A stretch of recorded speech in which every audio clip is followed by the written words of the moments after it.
A very good evening to one and all. This is Dr. Sangeeta on behalf of Zootech channel. I want all of my students to go through this video till the end. So you will understand what are the things which is being followed in my video. And if any queries or if you come across any of the doubts, you can reach me through my mail ID drsangeethaes@gmail.com. And please subscribe my channel, and please do not forget to press the bell button icon. Okay, now coming to the topic. Actually, in the previous video I was talking about the binomial nomenclature, trinomial nomenclature and all, and I was just briefing about the rules of nomenclature. Now we'll go and elaborate what are the rules followed in the nomenclature.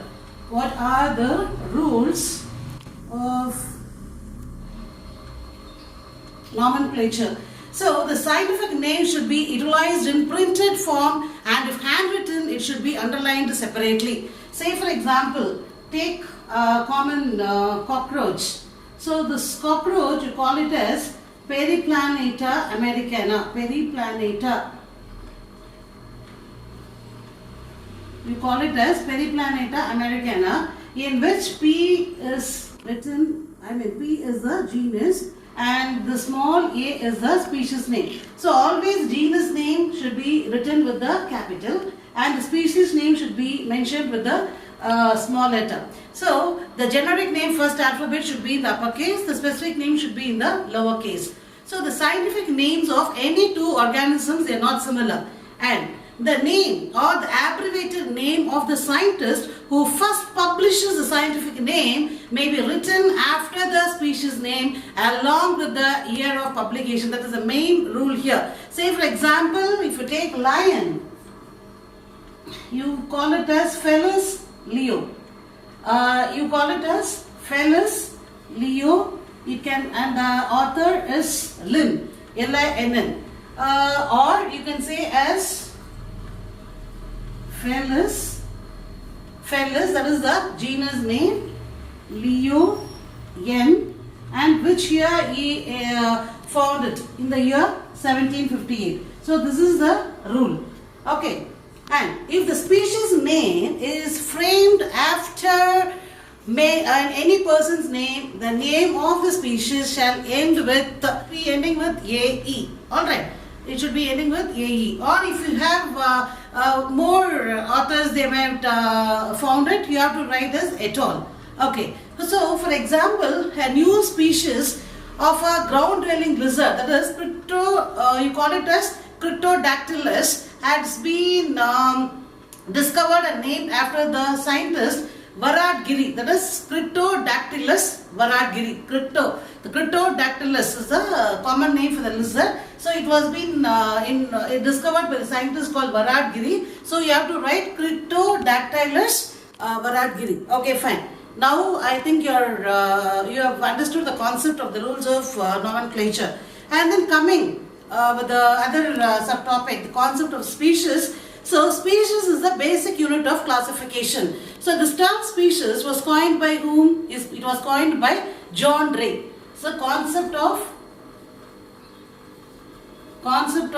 species was given by John Ray, and in his book called Historia Generalis Plantarum, that is 3 volumes, in 1693, he described species as a group of morphologically similar organism. It is arising from a common ancestor. So the Carolus Linnaeus, in his book, what is the book written by Carolus Linnaeus? Systema Naturae. Systema Naturae, that is was a book written by Carolus Linnaeus, Systema Naturae. He considered species as a basic unit of classification. So how he defined species as a group of organisms that have similar morphology and physiology, and they can interbreed to produce the fertile offsprings. So in the year 1859, Charles Darwin, the very famous book, in his book called The Origin of Species, he explains the evolutionary connection of species by the process of natural selection. Okay, now we'll see the tools for studying the taxonomy. What all the tools required to study the taxonomy. So tools and the taxonomical aids may be different for the study of plants and animals. So herbarium, that is collecting your dry leaves and all, right? Herbarium and the botanical garden may be used as tool for study of plant taxonomy. In the case of animal studies, what you have to do? The classical tools of museum, zoological parks, taxonomical keys, and the marine parks comes under your animal studies. So the important components of the taxonomical tools, they are the field visits, survey, identification, classification, preservation, and documentation. So many tools are being used for taxonomical studies. Among them, some of the important tools we will discuss now. So what are the classical taxonomical tools? Classical taxonomical. What are the classical taxonomical tools? Actually, what is taxonomical keys?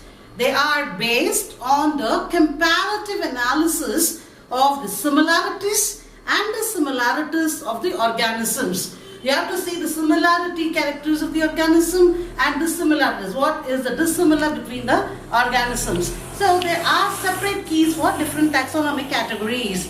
First we can say museum. What is museum? The preserved items and all. So the biological museums, they have the collection of preserved plants and animals for study and ready reference. So the specimens of both extinct and living organisms can be studied. Okay, so that is the museum in which you can find all the sources. And then zoological parks. These are the places where the wild animals are kept in the protected environments under the human care. So it enables us to study their food habits and behavior. So you can Vandalur, you can see the different animals, and you can study their food habits and their behavior. They'll be marked on the board with their zoological names and how many years, what is the lifespan and all. They might have marked in their boards, right? Then marine parks. The marine organisms are maintained in protected environments, and the printed taxonomical tools, it consists of some identification cards, description, field guides, and manuals. So these are all the classical taxonomical tools in which all this has been included. Okay, now we'll talk about the molecular taxonomical tools. So molecular taxonomical tools, it is the technical or technological advancement which has helped to evolve molecular taxonomical tools from classical tools to the molecular tools. So if you take the molecular techniques, the main common is DNA barcoding. You call it as DNA barcoding. So this DNA barcoding is nothing but a sharp genetic marker in an organism's DNA to identify it as belonging to a particular species. Then DNA hybridization, that is, it measures the degree of what is the similarities genetical similarities between the pools of the DNA sequences. And then DNA fingerprinting techniques. What is DNA fingerprinting? To identify an individual from a sample of DNA by looking at unique patterns in the DNA. So if you take the humans, everybody will be having a unique pattern. It is not similar. You have a unique pattern. Okay, so they'll be looking at the unique patterns in the DNA. So the other one we can say is the RFLP. RFLP is restriction fragment length polymorphism analysis. That is, it is a difference in the homologous DNA sequences which can be detected by the presence of fragments of different lengths after the digestion of the DNA samples and PCR. That is a polymerase chain reaction sequencing to amplify a specific gene or portion of gene which are used as a taxonomical tools. So just basically understand these names, DNA fingerprinting, DNA hybridization, this RFLP and all. So the detailed RFLP, the DNA fingerprinting techniques will be, you'll all be studying in the higher studies. Your 12th and in your graduation level, you'll be studying in detail. So as of now, I'll end with this topic. In the coming video, I'll upload we'll go for the second chapter, which will deal with the kingdom Animalia, in which I will give you the individual, the phylum. There are like so many phylums are there. We will study about the phylum characters all. Thank you.